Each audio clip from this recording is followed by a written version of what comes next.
말씀은 사무엘상 25장 23절에서 44절까지 말씀인데요. 26절에서 32절까지만 읽도록 하겠습니다.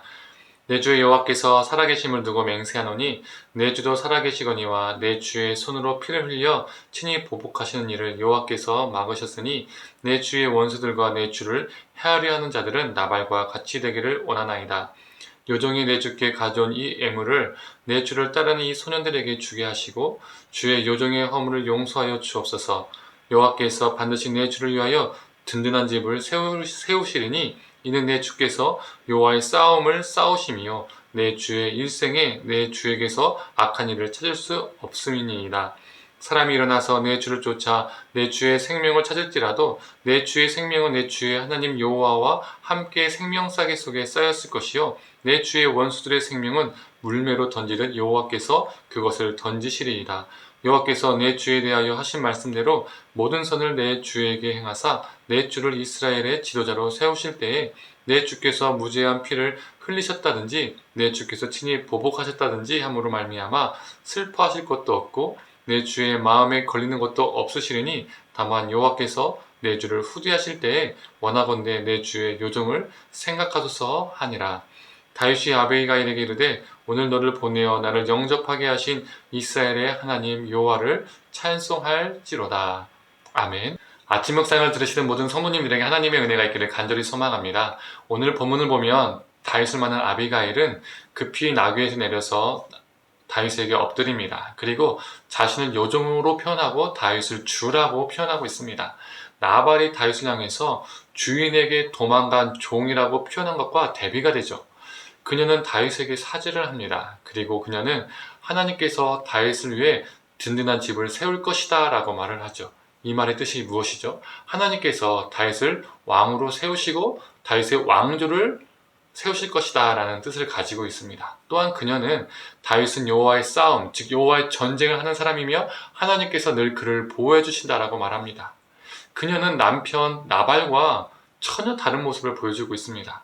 다윗이 현재는 도망자의 처지지만 하나님이 다윗을 왕으로 삼으실 것을 확신했고 그래서 하나님께서 다윗을 늘 보호할 것이라고 생각했던 것이죠.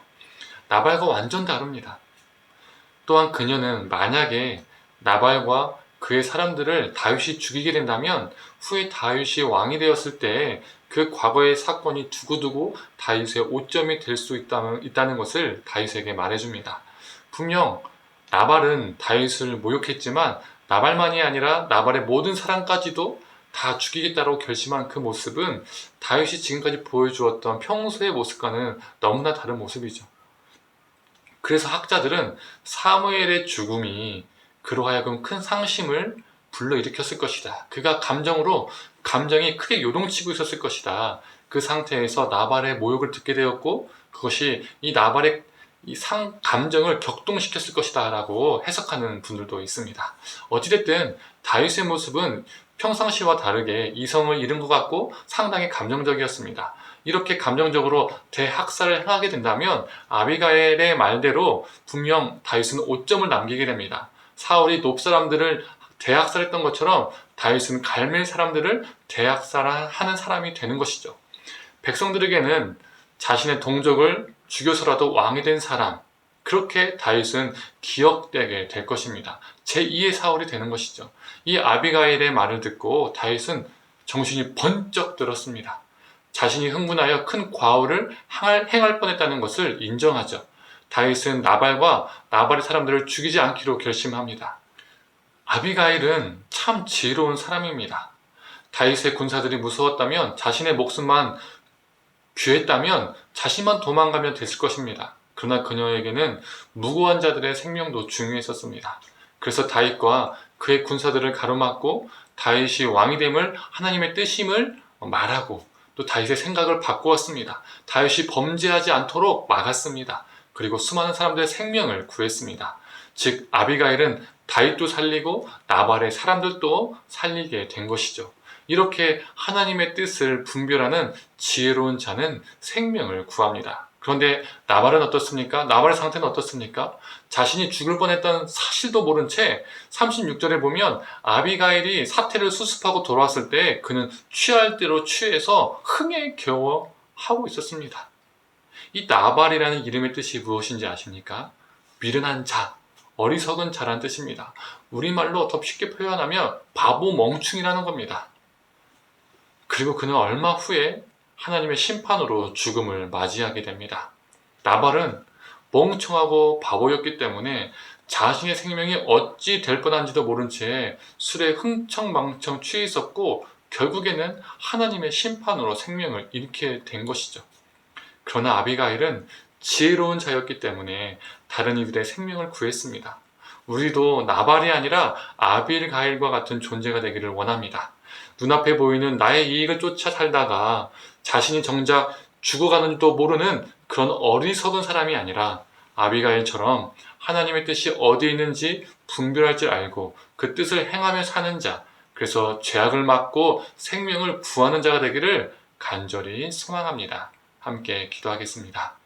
하나님, 나발은 나발의 이름의 뜻대로 정말 어리석고 바보 같고 미련한 자였습니다. 자신의 죽음이 다가오는지도 모르고 그저 흥청망청 술을 먹고 취해 있었습니다. 참 어리석은 사람입니다. 우리가 나발과 같이 되지 않게 하여 주시옵소서. 자신의 앞에 눈에 보이는 이익을 쫓다가 나발처럼 어리석은 삶을 살지 않게 하여 주시옵소서. 하나님, 우리가 아비가일 같은 삶을 살게 하여 주시옵소서. 다윗의 범죄치 않게 다윗을 막아서게 되고 또한 무고한 사람들의 생명을 구했던 것처럼 이 하나님의 뜻이 어디 있는지 분별하여서 지혜로운 결단과 행동을 취했던 것처럼 하나님, 우리도 이 아비가일처럼 지혜로운 사람이 되어서 하나님의 뜻을 분별하고 그 뜻대로 살아서 죄악을 막고 또 사람의 생명을 살리는 그러한 존재로 살게 하여 주시옵소서. 모든 걸 감사드리며 사랑이 많으신 예수님의 이름으로 기도드립니다. 아멘.